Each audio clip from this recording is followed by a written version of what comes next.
ladies and gentlemen, and welcome to the show today here on the Delta Report.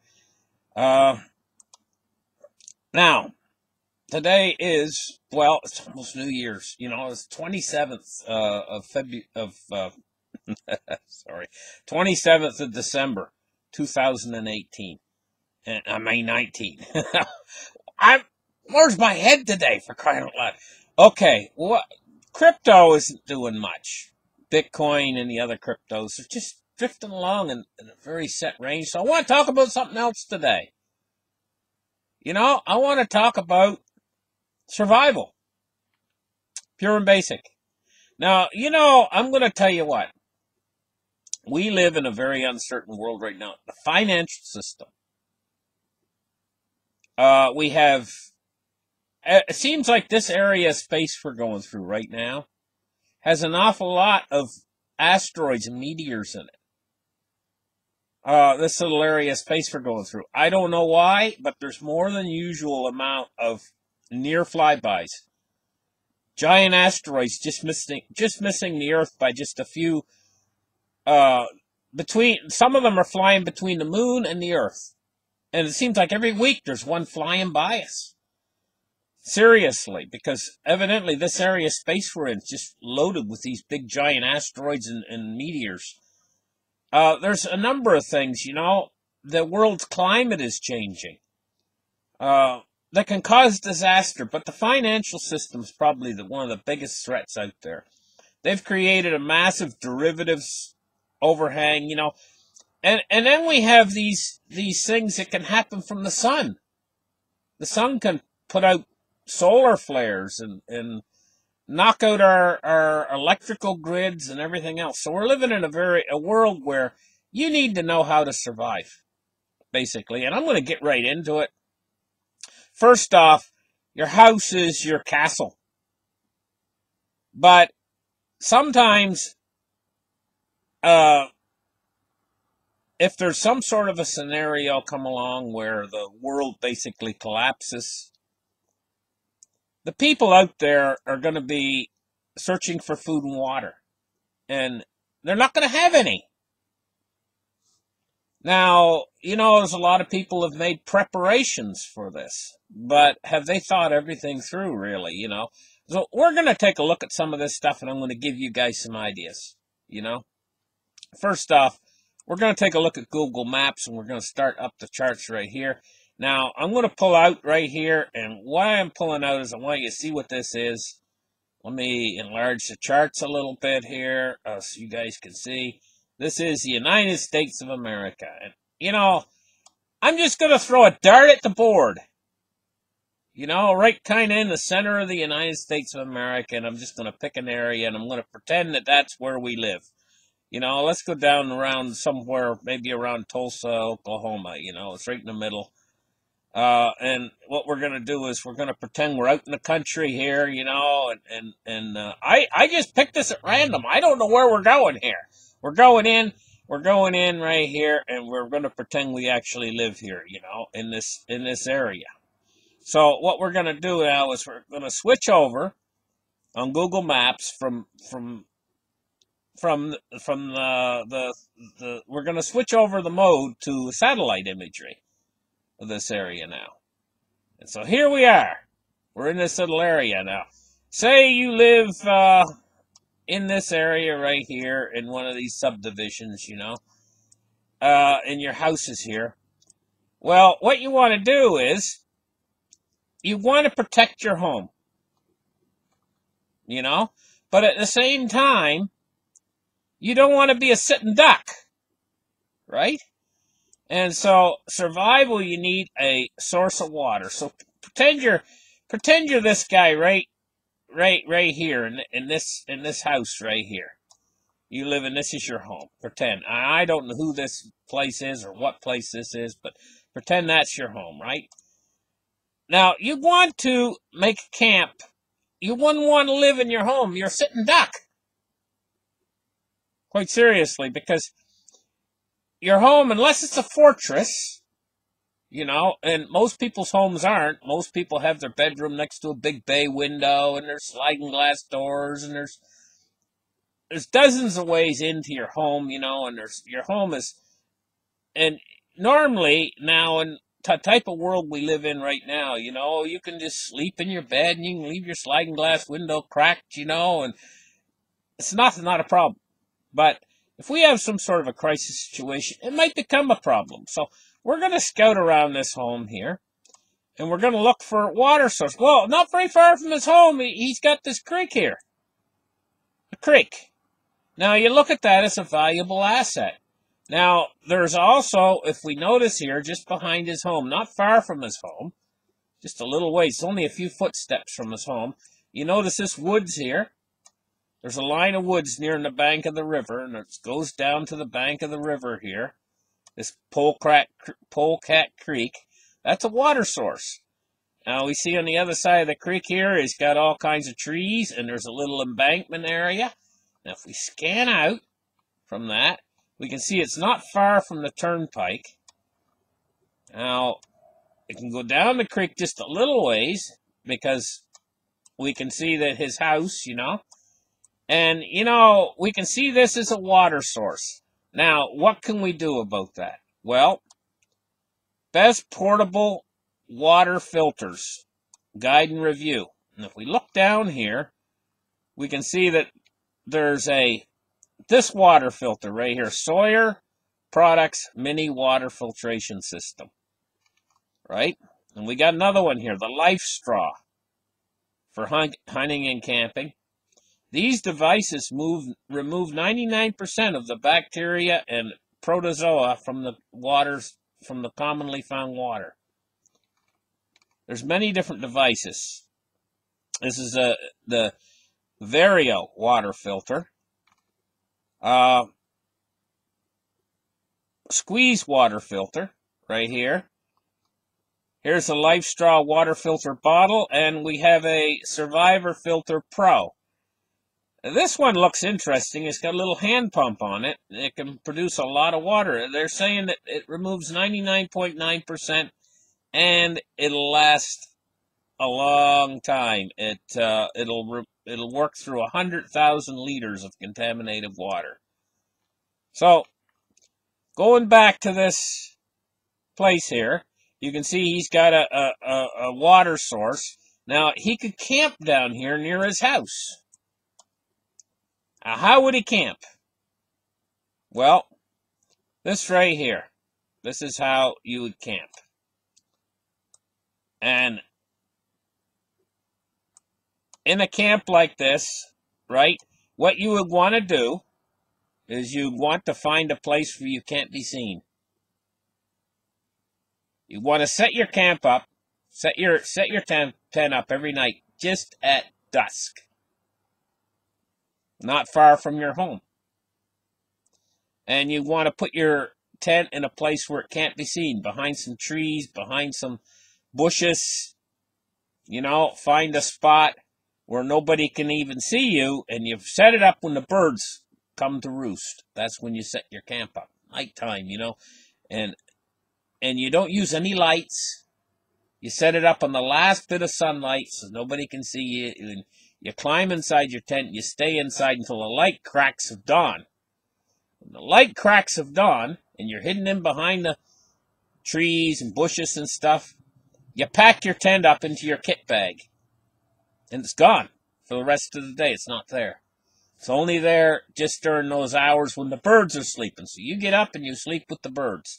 And this is the kind of tent you use. Now, if you got more than one person, this would be perfect for one person. This is a really tough, rugged tent. It's made out of canvas. Kodiak tents make this tent right here. This particular one. It's a little bit pricey, but it's made out of canvas. That's the reason why it's pricey. And it has a bedroll built in, But that's the kind of tent you want, because it's very small, and it's very low, and you can hide it in behind the bushes and stuff when you pitch it. And it blends in. It's the right color to blend in. So it'd be very hard to see you, even if they did spot you after dark. It'd be very unlikely you'd ever be seen. And this is what you want to do. In a situation like this, a situation where the world's gone crazy, All the grocery stores are empty. The gas stations are all empty. Everything's shut down. There's no power grid anymore. You want to survive this kind of world. Well, what threw the world into this kind of situation? Well, goodness knows. Maybe it's a giant asteroid from space. Don't know. Okay, but you're in this situation now. Nobody is going to protect you. Nobody is going to save you except you. So from this position, maybe a couple 100 yards away from your home. Now remember, here's your home. We're going back to this thing. This is the guy's home. And then we picked this guy at random, you know. And here's his home next to the creek. He'd be camping down here on the bank of the creek, not far. And he's only a few 100 yards from his home. Okay? He can keep his eye on his home. So every day, he can throw his bag, throw his canvas tent inside the back of his backpack, and he can walk up and he can spend time at his house during the daytime, you know, and keep his eye on things. Watch his house. That's his headquarters. That becomes headquarters then in this kind of a crisis situation. But when you approach your home in this kind of a situation, in other words, you think of it this way in your mind: I'm approaching headquarters. When you approach your home, you're very cautious. Very cautious indeed, you know? And there's good reason for that. Now, they're not going to find you. You're going to be invisible. You're going to be in your tent every night down by the river behind some brush or something. See these brush? Nestled in the brush where nobody can see you, and you go to bed with the birds and you get up with the birds. You use your water filter I showed you, to filter water. Okay, what about food? Well, it's like this. Food's like this. You get a few of these 5-gallon pails. You dig them into the ground. You hide something on top of them. And you have food that's going to go a long way. That's what you want. You want food that has a lot of food energy in it. Food that can be eaten raw, if you might have to eat it raw because you might not be able to light on a fire without being seen. You want to be unseen in this kind of a situation. You need a food supply. You need three things you need. You need a food supply. Here's your food supply. Hidden in the ground in these 5-gallon pills where nobody's going to find it. Probably down by the river someplace. Behind an old stump or something. Maybe you could roll a stump. Maybe there's an old dead stump on the ground. You can roll the stump across your food buckets, so it's on top of them, you know. And then when you want your food, you snap the lids off. You roll the stump off of the food buckets. You snap your lids off, and there's your food. Get your food. Put everything back so nobody can find it. People will walk right by it, never see it, if you're careful about doing this properly. So there, you got your food supply. That's your food supply. You got your water supply with your portable water devices that can filter the water from the river. Now, you got to understand, I picked this place in random. I mean, I could change. We can go up into space here, and we'll just pick another spot at random in America, you know? Here we are. Here's the United States again. And let's just go over here to the East Coast, over this way. And we'll zoom down in and say it's someplace around here. I don't know. Say we're just going in someplace. We're just going to take a look, and we're just going to go down here and take a look. And this is someplace else now. Okay, this is some other farm. I don't know whose place this is or what, but we'd do the same thing. We'd look for a water source. It's the first thing we do, not too far from his house. Problem with this guy is he hasn't got any water source too close. We're scouting out here about a quarter mile away, and we're not finding any water sources. Nothing. So this guy, he's not as lucky as the other guy. He hasn't got a water source. We're scouting around. We're scouting around. I don't see any water source. Highways. This guy's kind of out of luck, isn't he? He hasn't got a water source. So pretend you're in this farm right here, this guy's place right here. Pretend this guy's place is your place. Well, he's got woods, so he's not completely out of luck. He's got woods near his house. Now, here is a dense patch of woods. This would be more of an ideal location right here, this dense. And it is about less than a quarter mile from his house. Here's a dense thicket of woods. So this is ideal right here, this dense thicket of woods. He could use that as his base camp.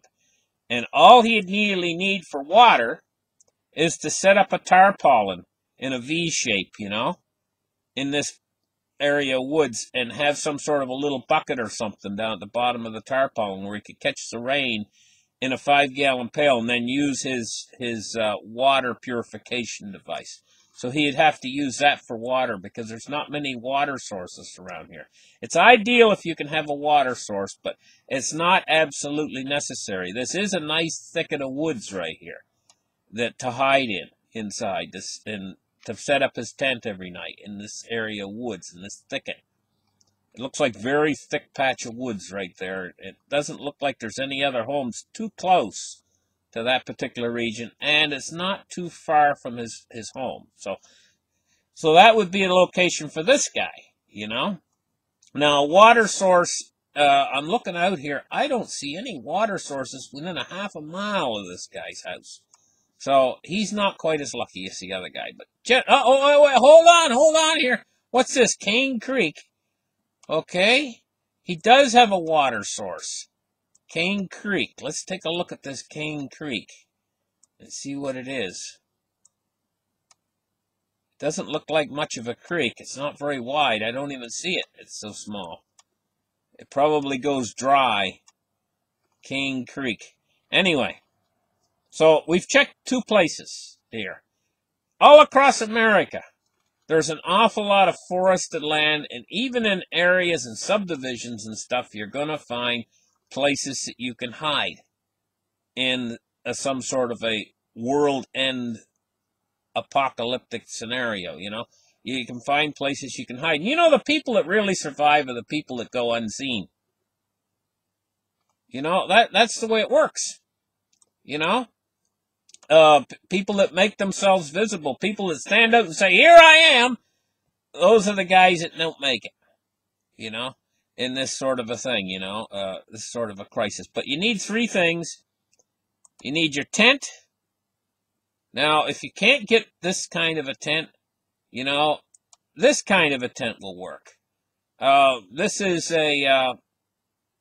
for more than one person. This is a little bit bigger tent, and it's not made out of canvas. It's made out of nylon. But if you're going to get a nylon tent like this, one of the better ones, they have 2 layers. They have a tent inside a tent. They're more rugged. They're called 4-season tent. See, it says 4-season, double layer tent. That's what you want. Because if you're living in this sort of a situation, using a tent for a home, and you're living in the woods, you need a tent that's got, if it's not canvas, it's got to be a double layer tent. It's got to have 2 layers of wind and rain resistance. And so this one here is 4 seasons for 3 people, and it would probably pitch rather quickly too. And it's green, so it would fit in with the environment around you. You know, it's not necessarily absolute necessary to have a canvas tent, but a canvas tent's the best. You know, but you can get away if you have 2 layers of nylon in the tent, and it's built rugged so that it can take harsh winds and harsh rain and everything else. You know, that kind of a tent's what you want. So you got to have these 3 things in place in order to survive. One of them's your food supply, you know, and you've got to have a means to get out of the elements, and you got to be able to produce fresh water. Those 3 things in order to survive. A situation like this, how long would it last? I don't know. But you're probably best to be ready for a situation that would last up to 6 months.